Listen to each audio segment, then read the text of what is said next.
इस वीडियो में हम तराइन के द्वितीय युद्ध के बारे में अध्ययन करेंगे। पर पहले हम तराइन का प्रथम युद्ध के बारे में थोड़ा सा विवेचना यहाँ करेंगे कि इस युद्ध में कैसे यह युद्ध पृथ्वीराज की सैनिक सफलता का एक चरमोत्कर्ष था। गौरी के लिए यह एक महान अपमानजनक घटना थी। मुस्लिम इतिहासकारों के मतानुसार वह इस पराजय को भूल नहीं सका और प्रतिशोध लेने के लिए सैनिक तैयारी में जुट गया। फरिश्ता ने लिखा है कि सुल्तान शहाबुद्दीन गौरी गजनी पहुंचा। बदला लेने का निश्चय कर उसने नींद और आराम को अपने लिए हराम बना दिया और थोड़े से समय में ऐसी फौज इकट्ठी की जो बहादुर और निपुण थी। परंतु युद्ध में सफलता प्राप्त करने के बाद पृथ्वीराज राग रंग तथा भोग विलास में डूबता चला गया। उसने दैनिक राजकीय तथा सैनिक कार्यों की उपेक्षा शुरू कर दी।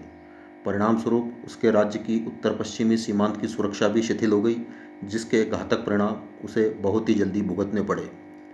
इसी क्रम में तराइन का दूसरे युद्ध के बारे में, जो अगले ही साल 1192 में लड़ा गया था। साल भर की ही तैयारी के बाद एक विशाल सेना के साथ मोहम्मद गौरी ने पुनः भारत में प्रवेश किया। लाहौर और मुल्तान के रास्ते वह उसी मैदान में आ डटा जहां उसे पराजय का मुंह देखना पड़ा था। इतिहासकार मिन्हाज उस सिराज के अनुसार गौरी की सेना में 1,20,000 कवचधारी योद्धा थे।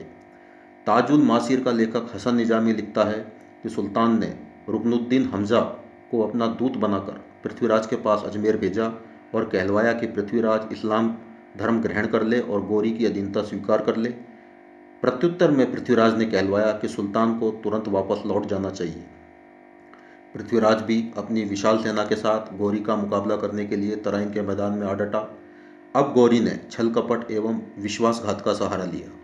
उसने पुनः पृथ्वीराज को कहला भेजा कि मैं भारत में अपने बड़े भाई की आज्ञा से आया हूँ। यदि कुछ समय के लिए यह अस्थायी राजीनामा किया जाए कि दोनों पक्ष एक दूसरे पर आक्रमण न करेंगे तो वह भाई का उत्तर आने तक युद्ध में विरत रहेगा। इस प्रकार गौरी ने संधि वार्ता के द्वारा पृथ्वीराज को भुलावे में रखने का प्रयास किया। पृथ्वीराज ने गौरी का विश्वास कर लिया और संपूर्ण हिंदू सेना आराम करने लगी। दूसरी तरफ गौरी ने अपनी 40,000 अश्वारोही सेना को 4 भागों में विभाजित किया और चारों ओर 4 अलग दिशाओं में शत्रु पक्ष पर आक्रमण करने को कहा गया। पदाती सैनिकों को कहा गया कि वे रात भर अपने अपने तंबुओं के बाहर लकड़ियां जलाकर प्रकाश करते रहें ताकि हिंदू यह समझें कि मुस्लिम सैनिक अपने डेरों में ही हैं। इसके बाद गौरी बचे हुए पदाती सैनिकों को लेकर रात भर चलकर पृथ्वीराज के पिछवाड़े जा पहुंचा। उसकी अश्वारोही सेना के चारों दल भी चारों दिशाओं से हिंदू सेना के करीब आ पहुंचे। सुबह होते ही मुसलमानों ने चारों तरफ से हिंदुओं पर आक्रमण कर दिया।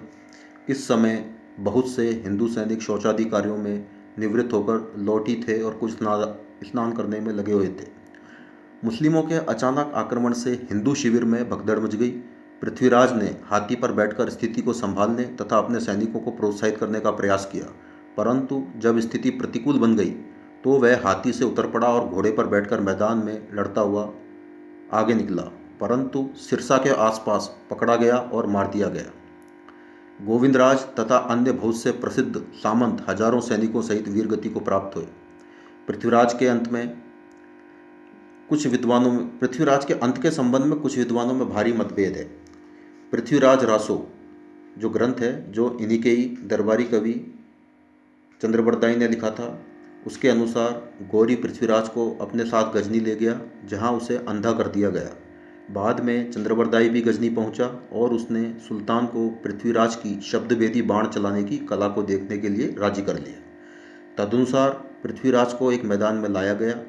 एक ऊंचे सिंहासन पर गौरी भी आ बैठा।